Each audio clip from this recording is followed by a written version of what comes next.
Maya's fingers trembled as she stood at the edge of the school entrance, watching rainwater pool around the concrete steps like a moat she couldn't cross.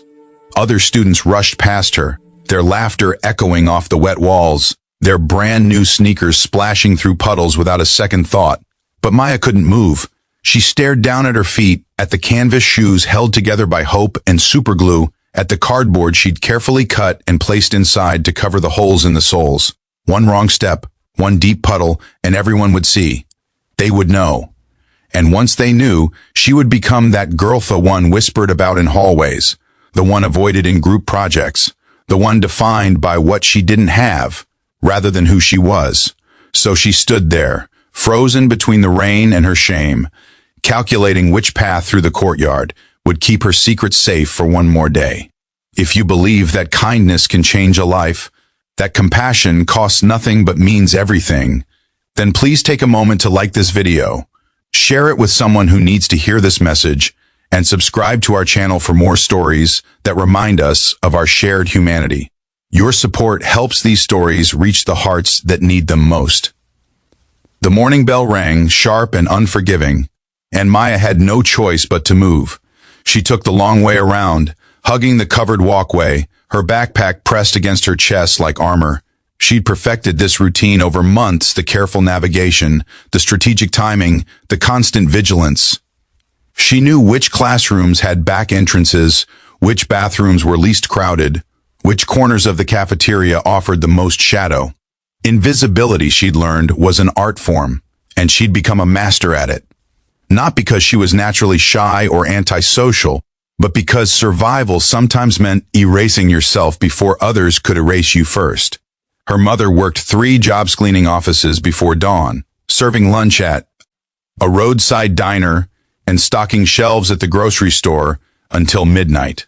Maya watched her come home each night with swollen feet and empty eyes, collapsing onto their worn couch without even removing her shoes. There was never money for extras, barely enough for basics. When Maya's shoes started falling apart 6 months ago, she didn't tell her mother. She couldn't add another weight to shoulders already breaking. Instead, she learned to fix them herself, watching YouTube tutorials on her cracked phone screen, using whatever materials she could find, glue from the dollar store, cardboard from cereal boxes, duct tape hidden carefully along the inner seams where no one would look. But shoes could only be fixed so many times before they became unfixable. And Maya knew she was running out of miracles. In homeroom, she sat in her usual spot at the back corner, the one next to the broken radiator that no one else wanted. From there, she could see everything while being seen by no one. The popular girls clustered near the windows, comparing nail polish and planning weekend trips to the mall. The athletes dominated the middle rows, their varsity jackets like badges of belonging. And then there was everyone else. The ordinary students who fit comfortably into the rhythm of teenage life without having to think about it. Maya wondered what that felt like, to wake up and just exist without constantly calculating, hiding, pretending. That's when she noticed him watching her. Ethan Mitchell sat 3 rows ahead, but he'd turned in his seat, his gaze lingering on her longer than casual curiosity allowed. He was the kind of person who seemed to glow with ease, captain of the debate team, editor of the school paper, the guy who knew everyone's name and made them feel seen. His family owned the bookstore downtown, the cozy one with the reading nook and the coffee smell that made you want to stay forever. Maya had been inside once, just to escape the rain, and had left quickly when she realized she couldn't afford even the cheapest paperback. She remembered seeing Ethan there, shelving books and chatting with customers like he'd been born to make people comfortable. Now, his eyes met hers across the classroom, and she looked away immediately, her heart hammering. Had he noticed something? Had she been careless? She pulled her feet further under her desk, checking the tape along the sides of her shoes, making sure nothing was visible. The rest of the class passed in a blur of anxiety, her mind racing through worst-case scenarios. But Ethan hadn't noticed her shoes. He'd noticed her words. The previous week, their English teacher had assigned personal essays on resilience, and while most students had written generic pieces about sports losses or friendship drama, Maya's essay had been different. She'd written about a girl who learned to walk on broken glass without cutting her feet, who found strength in silence, who discovered that sometimes the bravest thing you could do was show up when every fiber of your being wanted to hide. She hadn't meant to reveal so much, but the words had poured out like a confession, and by the time she realized how exposed she'd made herself, it was too late to rewrite it. Ethan had been struck by the rawness of her writing, the way pain transformed into poetry when no one was watching. He'd noticed her before, the quiet girl who always arrived early and left late, who never raised her hand but whose eyes followed every discussion with an intensity that suggested she had plenty to say. He'd assumed she was shy, maybe anxious, the kind of person who preferred books to people. But her essay had revealed something deeper, something that made him want to understand the story behind the words. Over the next few days, he found himself paying attention to details he'd never noticed before. The way Maya always carried her lunch from home, wrapped in aluminum foil, never buying anything from the cafeteria. The way she volunteered to clean up after class, staying behind when everyone else rushed out. The way she walked carefully, deliberately, as if each step required thought. And then one rainy afternoon, as he was leaving debate practice, he saw her. She was standing under the overhang near the science building, rain pouring down in sheets, her eyes fixed on the parking lot like it was an ocean she needed to cross. She wore a thin jacket that had seen better years, and her jeans were frayed at the bottom, damp and clinging to her ankles. But it was her shoes that made him stop. Even from a distance, even in the gray light of the storm, he could see they were falling apart. The sole of her left shoe had separated from the canvas, held together by what looked like tape, and she kept shifting her weight, testing them before taking each step. Something in his chest tightened. He thought about all the times he'd complained about minor inconvenience shaving to wear last season's sneakers, his phone being a model behind, his coffee being the wrong temperature. He thought about the essay she'd written, about walking on broken glass, and suddenly understood it wasn't a metaphor. She didn't see him watching as she finally made a run for it, her arms wrapped around her backpack, her steps quick and uneven.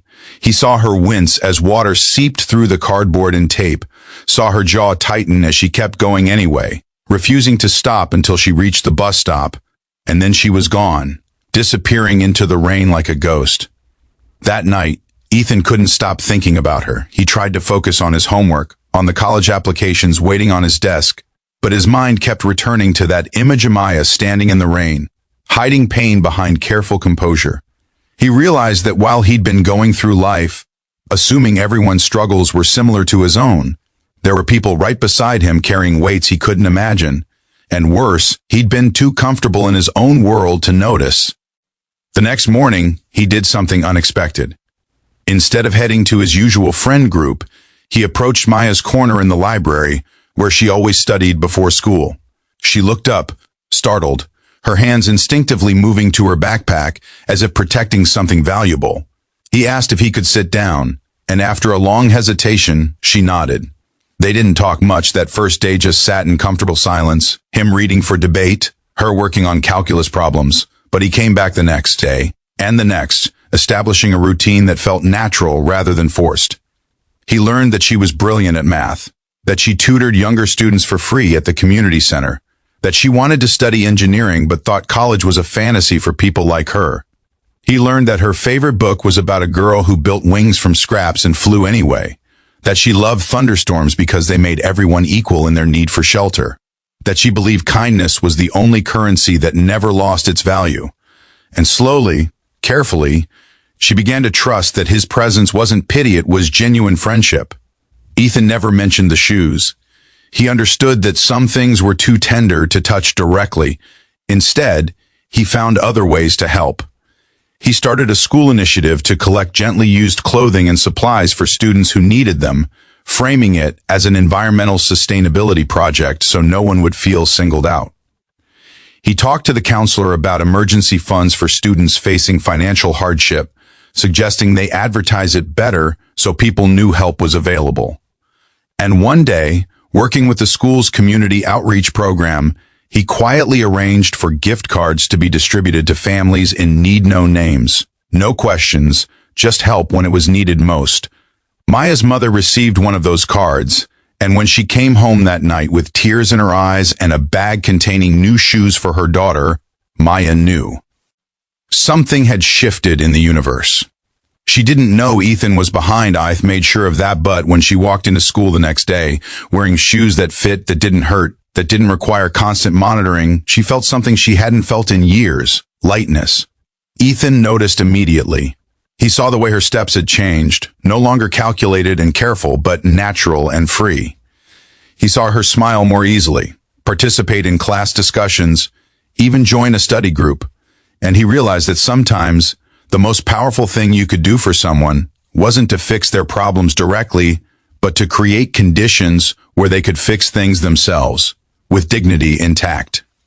Months passed, and their friendship deepened into something neither had expected: a bond built not on what they had in common, but on what they'd learned from each other.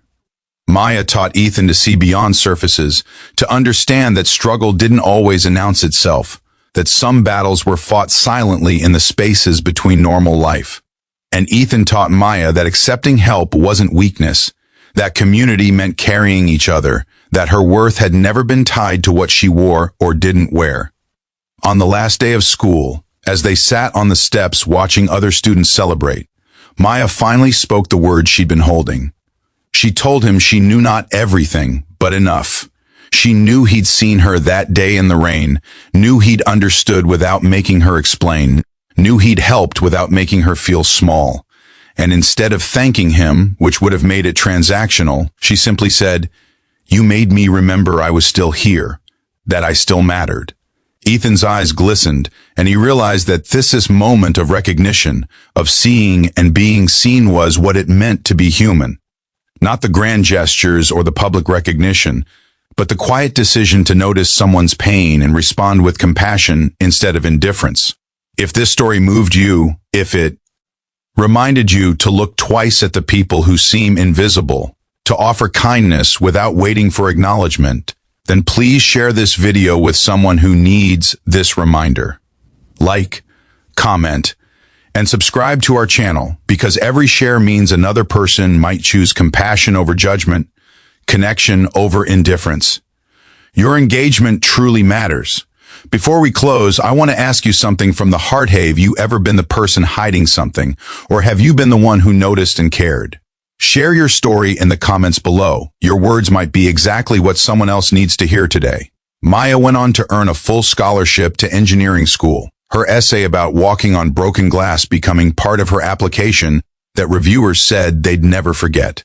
Ethan continued finding ways to build bridges between people, eventually starting a nonprofit that connected students with resources they needed. And every time it rained, they both remembered that day in the courtyard, the day one person's hidden struggle became another person's call to action. Because sometimes the quietest people are carrying the heaviest stories. And sometimes all it takes is one person who's willing to see them, really see them, to change everything. Not by fixing them or saving them, but by standing beside them and saying, through actions rather than words, "You're not invisible. You matter. And you don't have to walk through the rain alone anymore."